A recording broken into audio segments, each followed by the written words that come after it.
That's right, Marissa. The data shows that Narcan use in Manchester has increased significantly so far in 2026. So much so that when first responders show up to a call, often it's already been administered by a bystander to the person in need. Chris Dawes, the regional director of AMR, puts together a monthly report on opioid use in Manchester and Nashua. One of those trends shows that in Manchester, the use of Naloxone, more commonly known as Narcan, is up significantly in 2026. Over half of the people that we encountered in Manchester during February had already received Narcan by the time first responders arrived. So it gives you a really clear indication that Narcan is, number one, widely available, and number two, very effective. Narcan first became available in New Hampshire in 2015.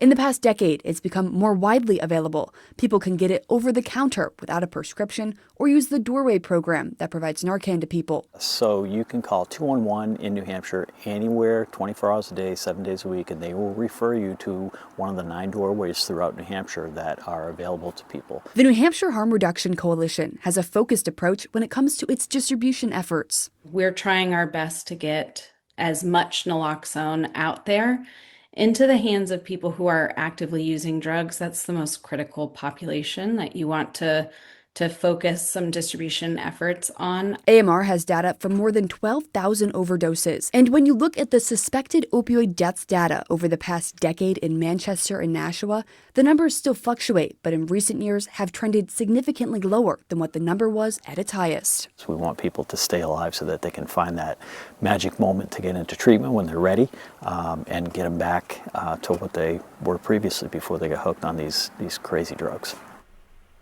And as for the opioid deaths data I was talking about, in 2016, there were 90 deaths in Manchester. This year is projecting 37. And in Nashua, the highest number of deaths was in 2017. This year, it's projecting 45. This year, it's projecting 25. Live in studio, Kendra Brodus, WMUR News 9.